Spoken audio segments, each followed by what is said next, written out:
Testing 1 2 3. Testing 1 2 3. I don't know if anyone's here to tell me if technically I'm good. Let me poke around here for a second. Oh, I see one. There's one. Hello. I don't know who my one person is, but hello. All right, it's been a while since I got on YouTube Live, so I'm just kind of poking around here for a second, trying to get my bearings.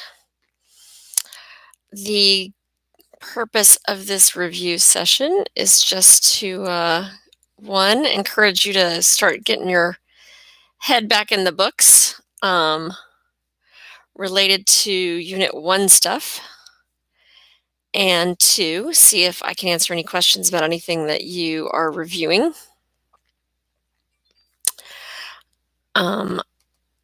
I am just getting used to this interface. Give me a second.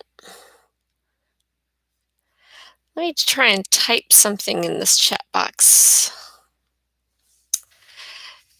And if somebody who's out there could type something back to me, that would be awesome, just so I can see that it works. I can see that I have 5 people. I don't know who those 5 people are, or I would greet you by name. So sorry. I feel like there was a time in the past when I could see who was there, but so I've typed something in the chat box. I don't know if you can see the chat box, but if you could type something to me there, that would be awesome. So I would know if you can type questions in that area. I sent out a document where you could type your questions, and the only one I saw until just recently, let me check one more time, is that Kareem wanted to know if I had any easy ways to remember what each Federalist paper is about. Oh, there you are. Hello. Oh, good, it's Taylor. Hi, Taylor and Sarah. Got it. Thank y'all very much. That is very helpful. Now I've got 7 whole people watching. So Kareem just wanted to know if there's an easy way to remember what each Federalist paper is about. And I wish I was a cool teacher who could say I've thought about this for hours and I have a million things to say about that in terms of mnemonic devices, but I kind of don't. But maybe we could brainstorm some together. So there's Federalist 10. Okay, Federalist 10 is always about factions. I just have read it enough times that that's stuck in my head. I don't know if there's some way to make 10. It's about groups, basically, like groups competing, and they're self-interested. So I don't know if you think about 10-year-olds being self-interested. Maybe that's one way to think about Federalist 10. And then Federalist 51 is about checks and balances.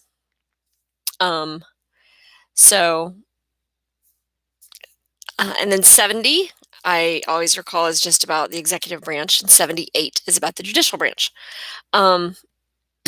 So I don't have any great advice for that, but if anybody has one they'd like to share, that'd be great. But I think it's one of those things that just like the night before the test, you're just gonna have to drill, and just so that you make sure you name the document correctly. I'm sure you know what checks and balances, and I'm sure you know what the executive branch is, and those things. You're just going to want to make sure that you get the number correctly aligned with the topic. Okay, are there any other questions out there, or anything anybody else wants me to review? Because I'm not going to do the 1-hour review through the unit because that's already on my YouTube channel. I did send you things in Remind, and I've also posted it on Google Classroom.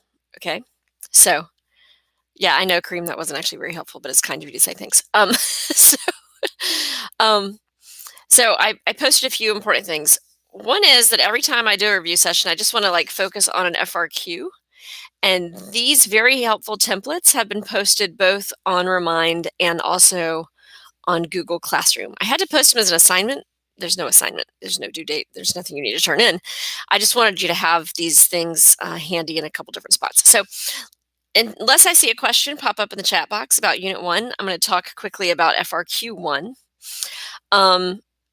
Especially my folks who had me in the fall. I'm sure it'd be helpful to have a little brush up about the new format of the test. So FRQ1 is always what they call a concept application. Okay, it's a concept application, but it follows a very specific format. Okay, they're going to give you a scenario. The scenario is obviously something about the government. And then it's really about separation of powers and checks and balances, at least part A and part B. So part A is describe a power blank could use to address the issues or comments outlined in the scenario. So it's usually they take one branch of government. So what's a power the executive branch could use to address that scenario? What's a power the Congress, the Senate, the House could use? The Supreme Court could use, the judicial branch could use, okay?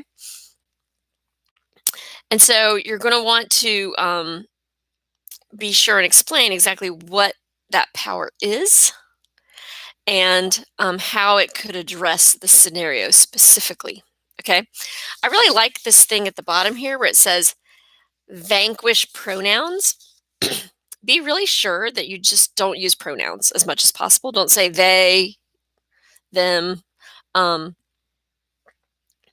Instead, focus on being very precise with your language, okay? Because precision in language is a really a good bit about what this is about, okay?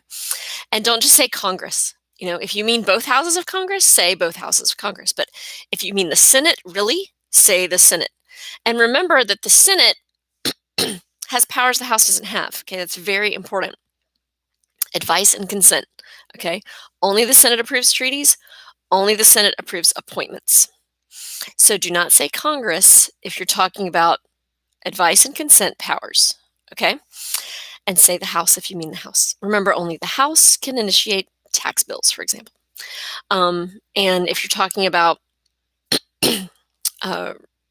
representation by population, you need to talk about the House, okay? So that's A.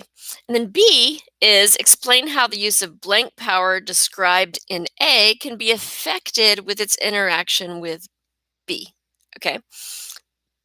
So this is where, you know, checks and balances or separation of powers is going to become important. If A was about the executive branch, then B could be about the Senate or the House, Congress in general, or the Supreme Court, okay? And so you have to earn the A point to earn the B point. Okay, that's really important. So it is very important that you get the A point, which is you know what the first institution's powers are, and then you make very clear how B's powers will interact with A's powers. And let me cover this up and cough one good time. Sorry. Okay. Notice that it says stronger explanations will involve examples that illustrate logical connections or causal patterns that exist between different political phenomenon, and that you connect why the example connects the cause of one to another. And so you just want to be really clear and tight and give examples if you need to show how those two institutions interact related to the scenario. Okay. And then C, the third part of the concept application, is to explain how the interaction between A and B could be affected by C. And that's a third actor. And a lot of times that third actor will be a linkage institution, okay? So remember what linkage institutions we've talked about. Parties, campaigns, media, interest groups. So C is, what I feel like is that A and B are usually related to the three branches. And C is usually related to some kind of linkage institution or even civil liberties. Okay, so the First Amendment and first 10 amendments of the Constitution protections in terms of like how people can impact the institutions of government. Okay, so that is FRQ, the concept application, and I've put this on Google Classroom and I posted on Remind. Okay, so every time we do one of these review sessions, I'll at least walk through one of the FRQs and Hopefully you have a review text by now, and your review text can show you some examples as well. Okay? All right, so do we have any questions about Unit 1? One thing I am worried about is in the fall, participatory democracy, pluralism, and elitism we went over, but it might have been a while and your book is not accurate anymore about those 3 philosophical perspectives. So I just went and shared a video with just fall semester students from Khan Academy that we watched this semester in my current classes to just make sure you understand participatory, pluralist, and elitist. Let me just talk about participatory real quick because I think I did not a great job about that in the fall, and it won't hurt any of you in the spring to talk about that. So participatory democracy is where the individual participates in shaping or trying to affect policy. So an example, Mcculloch is kind of like a participatory democracy kind of person. So going to town meetings, speaking at public meetings, signing petitions, voting. It's really about the power of the individual, and it kind of harkens back to Greece and the power of citizens to directly impact law. Okay. And while that's like the purest form of democratic participation, and we can like wax all romantic about that, it's hard to scale up. Okay, so that's the limitations of participatory democracy. Is it's hard to have a town meeting on a national scale. So participatory democracy seems to work well at the local level with local governments, city councils, school boards, where individuals really can all gather and deliberate, and but it just is hard to scale up. Pluralism is the interaction of groups and interest groups, and it involves a lot of groups interacting with each other. And the problem with that is it can lead to gridlock, as we see on the national scale, a lot of competition between groups. The idea, though, and Madison loved the idea of pluralism, is that our enlightened leaders will listen to all the groups and then come to conclusions that are in the best interest of the republic. But pluralism can lead to gridlock. It can also lead to hyper-pluralism, if you remember. So like the idea that the enlightened leaders, instead of being that enlightened, instead they just say yes to everyone, and then government keeps growing and growing and growing and growing. And then elitism is the same. It's just basically where the wealthy and powerful and those with money have an inordinate amount of control or influence in government. Okay, so if I had you in the fall, be sure you look over that. All right, so I'm happy to take any questions. Let me look at my review sheet, and if there's anything that really jumps out at me, I'll watch the chat box, see if you have any questions. You might be looking through your review text right now. That's fine. Or any test review sheets are on the website, right? So if there's anything you're looking at right now, I'm just going to kind of look through my stuff. Yes, Sarah, I will be happy to share that video with spring semester folks as well. Got it. I'll do it. Maybe now while I wait for you to have any other questions before I forget. And I'm sharing it on Remind.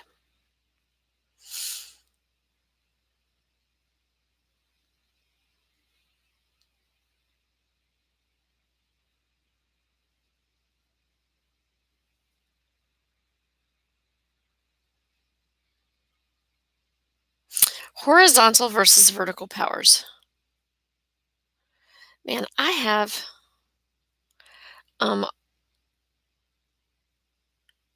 kind of always struggled with that myself. Okay, so the best way I can think about it is, when we do current events and we have, so you can everybody see the chat box? So Taylor's asking about horizontal versus vertical powers. So in class how we have the chart that we do current events with, and it's like, it's a 9 box of like federal, state, local, and executive, legislative, judicial. It's kind of like that. So horizontal powers are the powers that go across the federal government this way, And then vertical powers are the powers that go down to state and local level. Okay. So vertical powers is more about interaction between levels of government and federalism. And horizontal powers are like the interaction between the executive, legislative, and judicial at the federal level across. Okay. So that's what that is. Yeah. So vertical powers are more about federalism, and horizontal powers is more about separation of powers and checks and balances.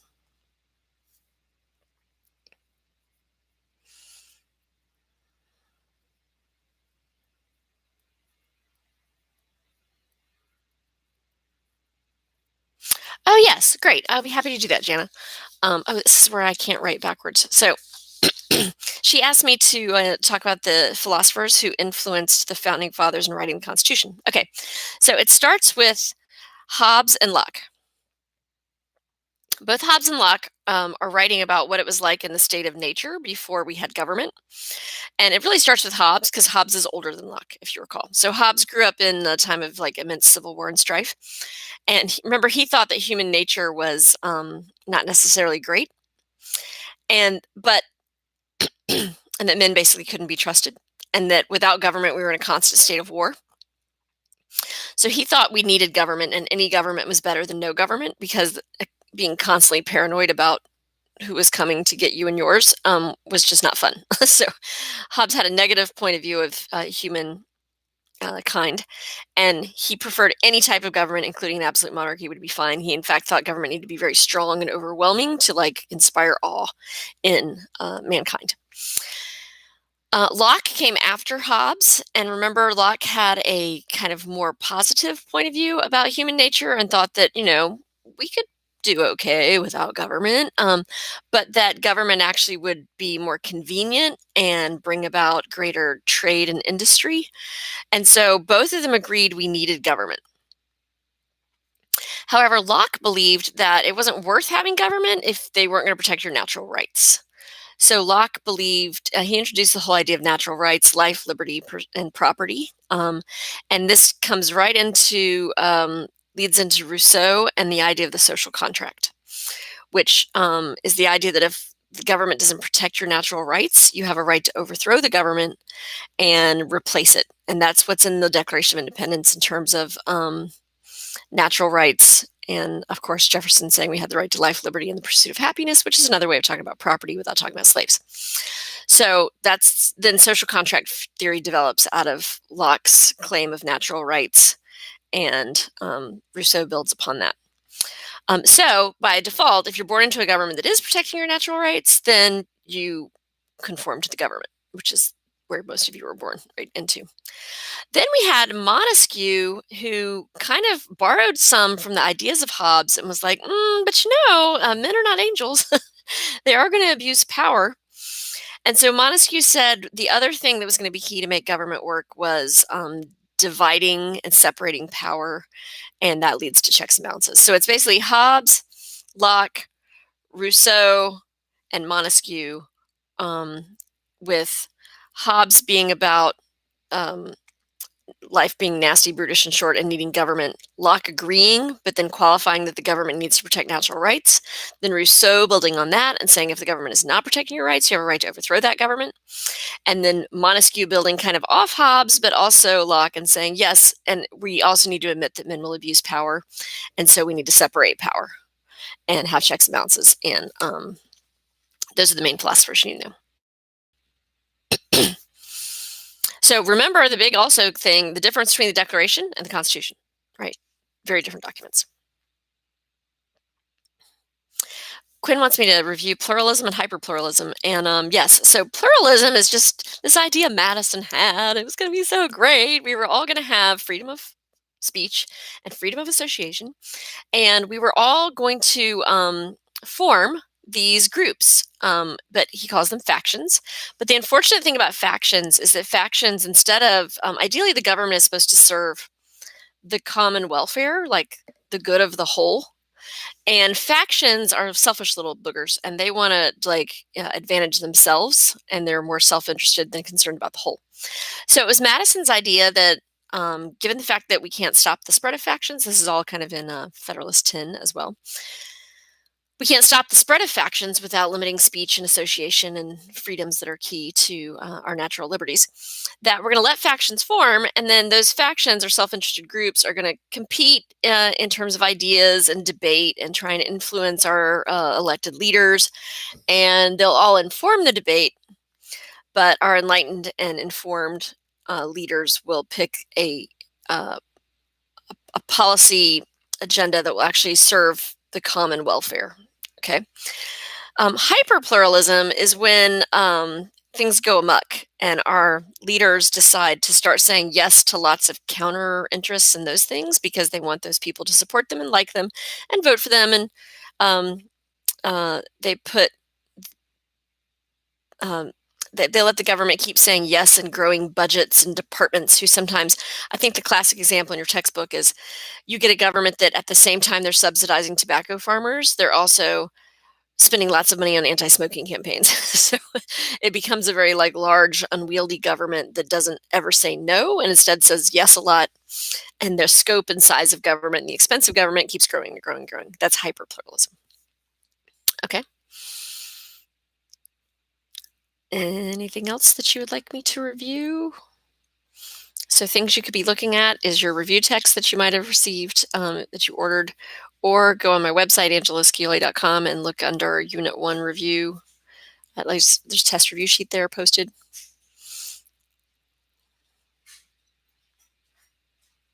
Yes, cooperative and fiscal federalism. Okay. So I think you mean there's dual and cooperative. Okay, so let's talk about dual. Okay.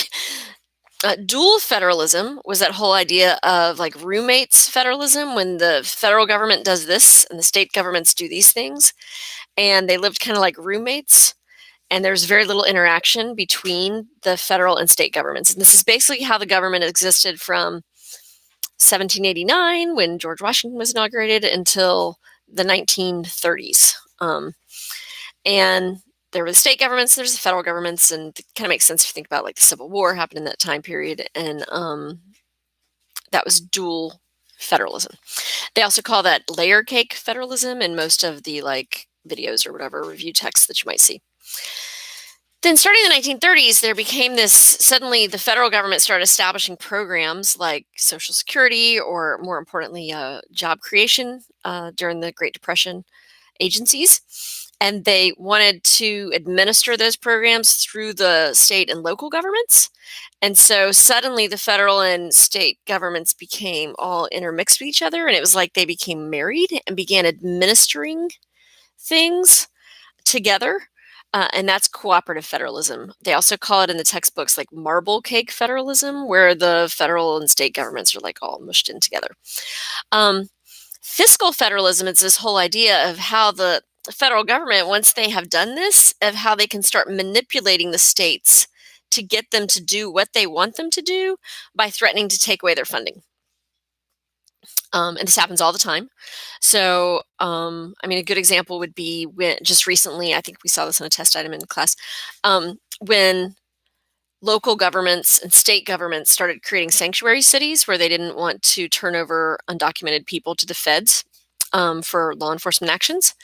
And Trump's administration, through the Attorney General, threatened to take away their federal funding if they didn't cooperate with immigration and naturalization services agencies. Okay, that's a classic example of fiscal federalism. The other one is, remember when Ronald Reagan wanted to raise the drinking age, and he said, okay, you states can make the drinking age whatever you want it to be, but if you don't change it to 21, I'm going to take away your your funding for highways. So those two things weren't actually that connected to each other directly, but it's a way that the federal government has figured out how they can just manipulate the states by threatening to pull the purse strings.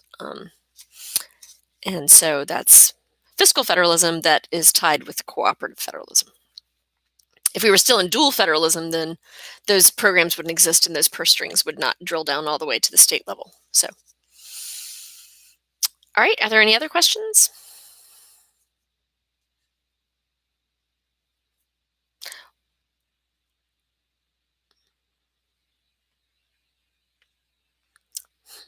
Decentralization. Oh, I see that. It's under Chapter 3, Federalism, and it talks about the effects of federalism. All right, great. Because we have federalism, remember the opposite of federalism would be a unitary government where the states only exist to administer federal laws and decisions. But in the United States, we've given each state its own separate authority. So remember, there's reserved powers to the states, and there's enumerated powers to the federal government. And then there's concurrent powers. There's things in the middle that both the states and the feds can do, like make laws, and they each have their own court systems, and they can both tax. So there's concurrent powers, but because there's reserved powers, which means there's things that are really left up to the states to do, like education or defining crimes that occur only within a state, marriage laws. What we get is decentralization, which is how things are done differently all across the country. It's very decentralized. And so you have like different graduation requirements in different states, and you have to take different classes. And so if you move from one state to another state during your high school career, it can be like super frustrating because all the education structures are kind of designed differently. The same goes with like the administration of social services. So for example, when they passed the Welfare Reform Act in 1995, they kind of left it up to the states to kind of fine tune their benefits programs and have different requirements. For example, some states decided to have childcare provided so they could expect women to start working at like when they had a 1-year-old. And then they had states like North Carolina where we did not provide childcare or universal pre-K, so you couldn't require a woman to start working until the child was 6. And that leads to just very decentralized, different programs administered very differently across states, which can be kind of confusing. It also allows the states to be kind of laboratories for different policy ideas and be policy innovators. And then we see what works in the different states, and then the feds are better informed about like what a national policy might look like that would be effective. So that's what it means by decentralization. Don't confuse decentralization and like the differences between policies between the states with devolution. Okay. Devolution is the idea of there was a whole lot of power as a result of the New Deal and the Great Depression, a whole bunch of power brought up to the federal level that continued all the way through the 60s with like the Civil Rights Movement and the Civil Rights Act of 1964 and all these federal programs that were created as a part of the Great Society programs in the 1960s. Then Nixon, if you recall, he starts trying to unwind some power back to the states, specifically through revenue sharing, which was instead of the federal government administering all these programs and telling the states how they're going to do things. He just started wanting to block grant money down to the states and let the states figure out how to, meet the larger goal through using their own discernment. And that's devolution. Okay. All right, Thomas, that's a great question. Thomas wants to know the difference between checks and balances and separation of powers. Okay. Sometimes trying to talk about this as offense versus defense. Okay. So separation of powers is how, in order to accomplish something, you have to have at least 2 branches of the government working together to accomplish that thing. So take, for example, declaring war and waging war equals war. Okay, so for war to happen, according to the Founding Fathers, we know this got a little screwy later when we fought some wars without them being declared, but just suspend judgment on that for a second. So the idea is that for the Founding Fathers really didn't want anything to happen quickly because they thought better nothing to happen and have gridlock and let the states be the most active level of government than for the federal government to become unwieldy and overbearing and large. So they liked the idea of, in order for anything to happen, you had to have separation of powers. So that we can't let the president just appoint any old yahoo he wants to hold federal office. We need to let the Senate have advise and consent power over that. So those are separate powers.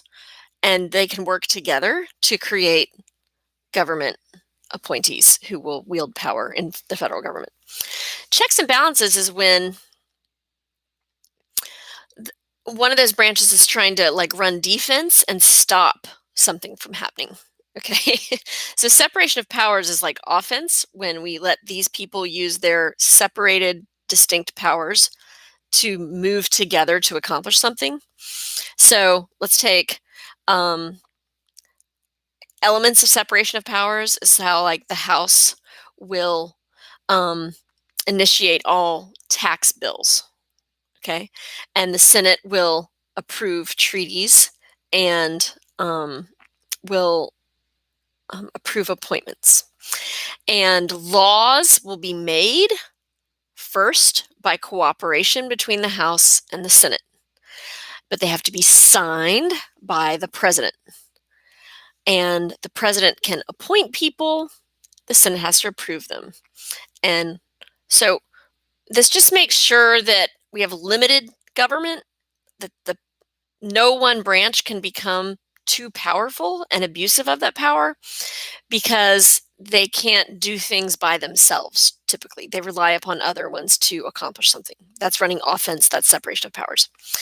Checks and balances is then using those things, those same powers, instead of offensively, using them defensively to limit one of the branch's other powers.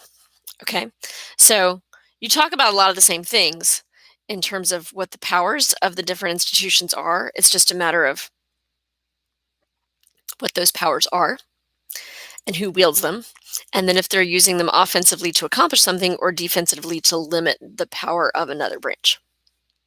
Okay, so I think a separation of powers is offense, and I think a checks and balances is defense.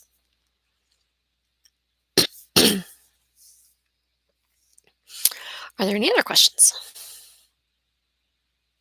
Ooh, that's a great question. Okay, informal process of constitutional change. So we know the formal process of constitutional change, meaning the amendments, is extremely difficult, right? Let's just review that real fast, though. You have to have 2/3 of a House of Congress or 2/3 of a national convention. It's only happened, it's every amendment except one has been 2/3 of Congress. Both houses of Congress, and then 3/4 of the state legislatures or state conventions. Note that the president has absolutely no role in amending the Constitution. Okay, so that's the formal amendment process. Informal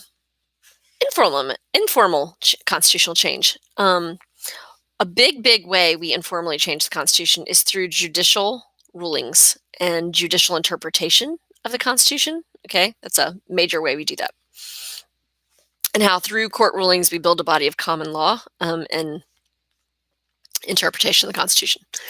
Another one is just like technology, and how it changes the Constitution. So, for example, the universal one we talk about is how at the time the founding fathers would be shocked that the president can destroy the world with the push of a button without any other input from the other branches. That would be the nuclear power of the president as commander-in-chief. Okay, so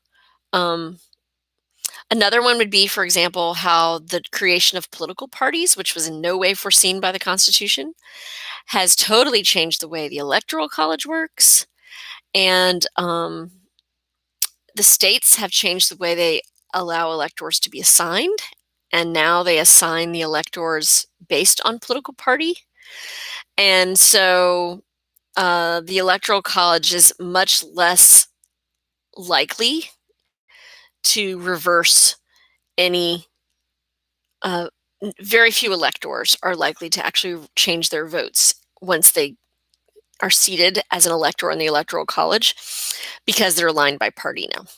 So that's another example of how just like things that have happened in history have totally just changed the way that things arranged in the Constitution actually function now.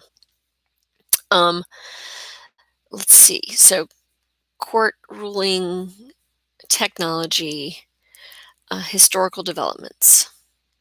Yes, so let's talk about another example of historical developments. I mean, the Civil War, for example. Okay, totally emphasized the power of the national government over the states and made it very clear that there's, no nullification. The idea that the states could nullify federal law, it like reinforced the supremacy clause in a way that was not fully understood before then. So that's another example of how historical events can informally amend the Constitution. Okay, so I'm sure I haven't. Let me go back through this review sheet and make sure I've hit all the informal ways of constitutional change, because I just did those off the top of my head. And then if anybody else wants to load a question there.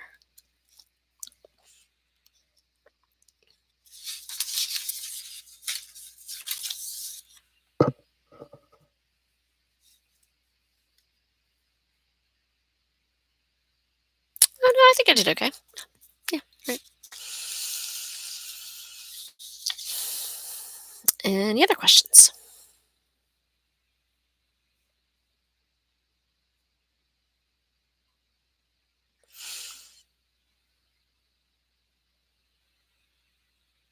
Okay.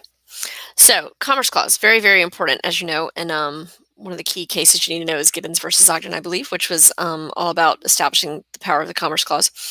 So, unlike the Articles of Confederation, the Constitution gave the states power to control trade within their boundaries, but any trade that happened across state borders could be regulated by the feds. And the reason why that was important is during the Articles of Confederation period, the states were like taxing goods coming into their states. And that was like paralyzing trade, because if you kept moving goods across multiple borders, you could be taxed multiple times, and it became impossible to okay, I got it, Justin. It became impossible to trade. So the catch is that the Commerce Clause, and in Gibbons versus Ogden, if you recall, it was finally the Supreme Court like reinforced that idea, because those two guys were trying to run a ferry service between New York and New Jersey, and one of them had a state permit, and they ruled in Gibbons v. Ogden that you can't have a state permit to run a ferry between two states. Only the federal government can control trade between states like that. So Gibbons v. Ogden reinforced this idea. The catch was that at the time that the Commerce Clause was written, most trade didn't cross state lines, because people still traded like by horseback and on their feet. But now almost all commerce crosses state lines. And so suddenly it greatly expands the power of the federal government to control trade. Almost all trade that takes place within the country. So that's another example of informal constitutional change, I would say, is just the power of the federal government through the Commerce Clause is much greater than was ever anticipated by the Founding Fathers. Remember the limitations of the Commerce Clause, though? They finally hit like maximum Commerce Clause with U.S. v. Lopez in the 1990s, when they were trying to use the Commerce Clause to specifically regulate gun-free school zones within states. And the Supreme Court finally said, like, nope, one step too far. But keep in mind with like Gonzalez versus Raich, which is not a case you need to know, but it through the Commerce Clause is how the Supreme Court ruled that the feds could regulate marijuana, even though states have legalized marijuana, either medicinal or recreational. Gonzalez versus Raich said, nope, the feds can't come in and stop that activity, because marijuana is a part of a national market. Okay. All right. So personal freedoms guaranteed in the Constitution. We're talking the original Constitution, right? So we're not talking the amendments at all. So let's see. There's protections against ex post facto laws. So that's kind of a personal freedom. Remember, that means you can't be charged with a crime that wasn't a crime at the time you committed it. There's habeas corpus protections, which say you can't be imprisoned or those things without like being told what you're being charged with.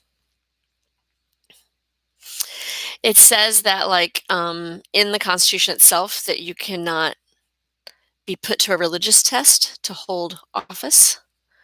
So it's a little bit of a guarantee of separation of church and state.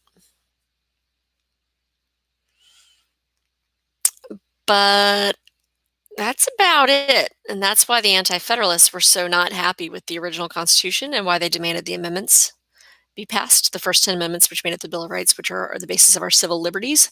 I mean, that's why. So, yeah, there's very limited personal freedoms guaranteed in the Constitution. And then, of course, remember, the original Constitution, in some ways, endorses slavery, right? So there's no guarantee of equality in the Constitution, and none of that until the 14th Amendment. So that's another thing to keep straight, is a lot of people who are vaguely familiar with the Constitution think like it's all about like freedom and equality. And the original Constitution was not at all about freedom and not at all about equality, and very much about just how the different institutions of the government will run and what powers they will have.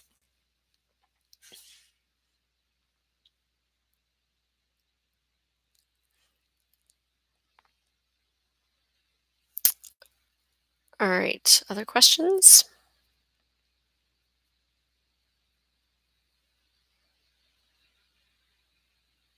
Okay, so Taylor wants to know about the New Jersey plan and the Virginia plan and the Connecticut Compromise. And while we're at it, we might as well talk about the slave trade compromise. So, okay. So remember the Constitutional Convention? Under the Articles, the states had each had like one vote, no matter how many people showed up. Okay, I see that. And so the big states felt like they should have representation based on the population, and that was the Virginia plan. So populous states wanted representation in the House of Representatives. This is only about the House of Representatives. They wanted, well, about the legislative branch, I guess I should say, because at this time they thought there was going to be one legislative body, like under the Articles. And so the I gotcha, Miss May. The Virginia, the large populous states wanted representation by population. The small states wanted equal representation. That was the New Jersey plan. And so the Connecticut Compromise allowed us to develop a bicameral legislature, which means one house by population, one by equal representation. And that the House then requires, if we're going to have representation by population, that we then therefore do the census every 10 years, count the number of people we have so that we can appropriately apportion how many representatives each state gets based on population. Okay, the Senate, 2 reps per state.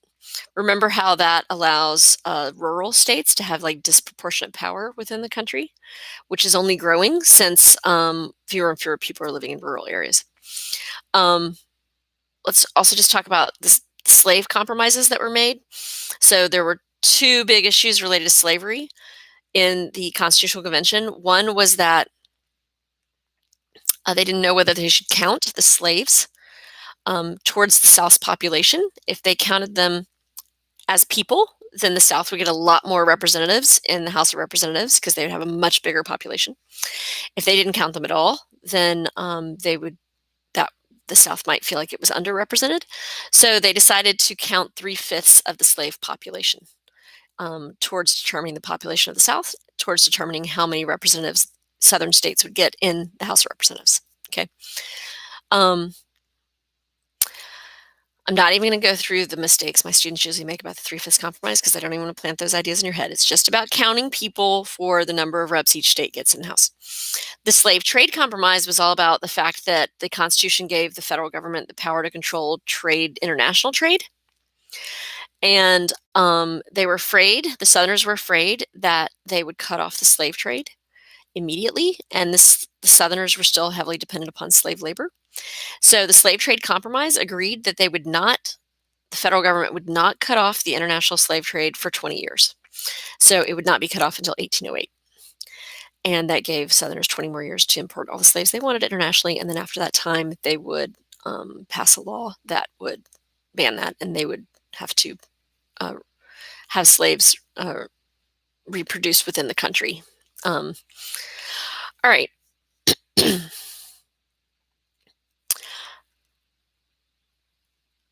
Okay, elitism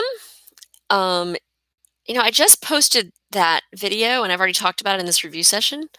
So in all the classes now, I've posted a video on Khan Academy that just talks through participatory, pluralist, and elitism. And I just don't want to bore the people who've been in this review session already, and we've already kind of talked about that. So if you could just check that video out on the Remind stream, that would be great.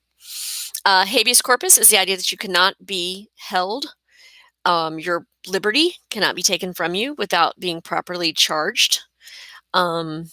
It's kind of a due process protection, right? Due process is the idea your life, liberty, and your property cannot be taken from you without due process of law, which means some kind of like standard set of procedures under the law that everyone receives equally. That's that idea. So habeas corpus is in the Constitution. Bills of attainder is in the Constitution. Thank you for reminding me of that. That just says that the legislative body cannot make a law establishing a whole bunch of people as criminals. That was something that they had done during our colonial days. And so every single individual has to be treated as an individual and individually charged, and protections of habeas corpus and the charges have to be proven in a body of law. So you can't just like round up a bunch of people and say, y'all are all criminals and now you're going to jail. That's what a bill of attainder used to do. So there's no bills of attainder in our republic. And then ex post facto is just the idea that if something was not against the law when you did it, you cannot be prosecuted for it. That most recently applied, if you remember, when that CNN reporter, they took his press credentials from him before they had established protocols for what reporters can and cannot do in White House press conferences. And so the courts upheld that they had to give him his press credentials back and they could establish some rules, but all the reporters had to be treated equally. So that was a really good example of how he was protected due to ex post facto law. Different state obligations. I'm trying to figure out what that refers to. Different state obligations. I'm looking at the review sheet. Or a review text. Oh, yes. Thank you. Okay. So in the Article 4 of the Constitution, it talks about like what the states owe each other. And one is the full faith and credit clause. It says basically like marriages that are carried out in one state need to be fully recognized in all the other states, or contracts or like legal and binding documents need to be recognized across the states. That's called the full faith and credit clause. That's what led to the Obergefell versus Hodges case, where they had to approve gay marriage or same-sex marriage, because what was happening is in some states they recognized same-sex marriages, and then those people were moving to other states and the full faith and credit clause was not being upheld, and those states were not recognizing those marriages. So that's what the full faith and credit clause forced the same-sex marriage debate up to the Supreme Court to finally make a final decision, partly because of full faith and credit issues. And then extradition is the whole idea that if someone commits a crime in one state and they flee to another state, that state can ask that state to please return them, and they are legally bound to do that. And privileges and immunities is the whole idea that you can't be disadvantaged when you move to another state just because you weren't born there. So if anybody who lives in the state of North Carolina gets some privilege, like driving is a privilege, right? You can't limit that privilege to just people who meet certain requirements or who've lived in the state or were native born to the state. Is everyone has to be given an equal opportunity to enjoy that privilege. Okay. And the similarly, if there's some people who like enjoy a protection within that state, everyone has to be given equal access to that protection. The only exception to that is in-state tuition has been upheld, that requiring people to live in a state for a period of time before you subsidize their college education, that's okay. That's an example of a court ruling that helped clarify privileges and immunities. And that's Article 4 of the Constitution. All right, other questions? I'm only going to be on for about 10 more minutes because I've promised my family I'll have dinner with them, and it's getting late.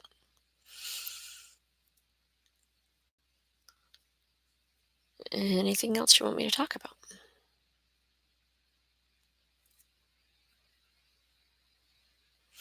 One thing I'm looking at here that I just feel like is worth saying one more time is just remember that everything related to elections was left to the states. Okay?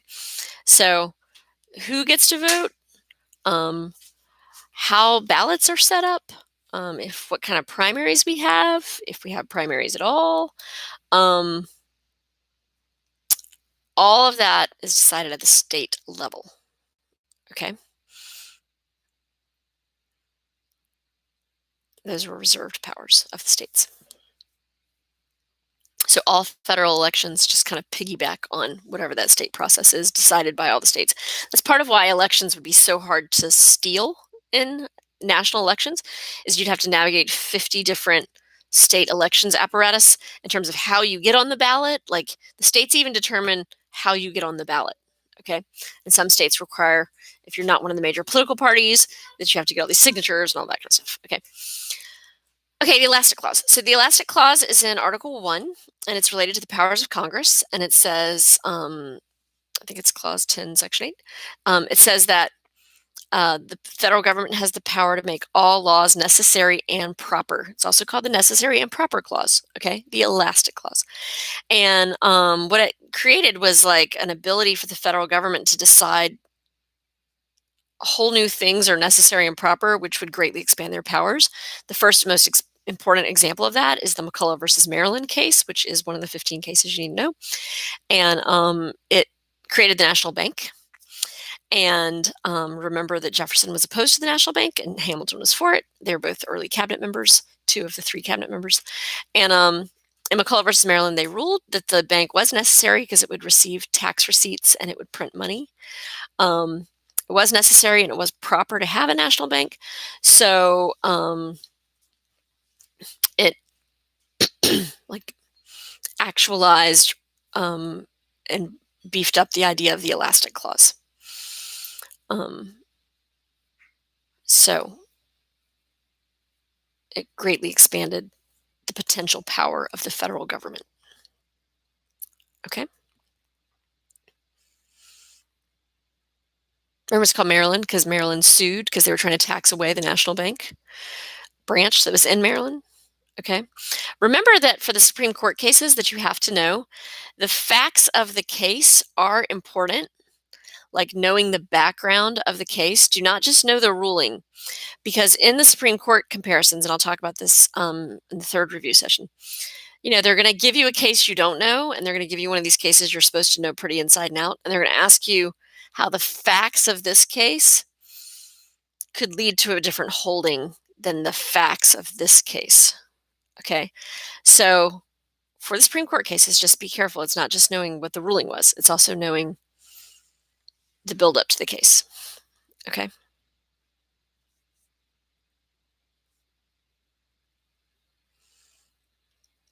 Any other questions?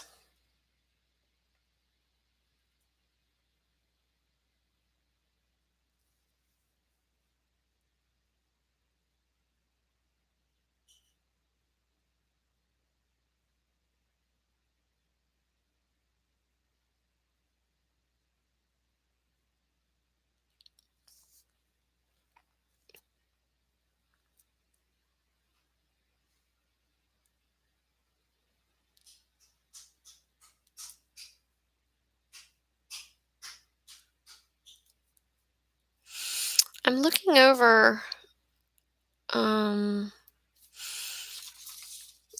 of Unit 1 stuff, and I feel like we've done a pretty good job of reviewing most of this, actually. And y'all have helped me do that, so thank you very much. Well, I feel like this has been a pretty decent review session. Thanks to your participation. I'm going to figure out a way to post this, hopefully, for other people who might want to watch it later. So let's just keep in mind when our next review session is. I think it's next Sunday, right? And it'll be much like this, similar protocols. Oh, no, actually, it's not next Sunday because it's spring break. I'm going to be camping. It is on the 21st from 7 to 8 also, okay?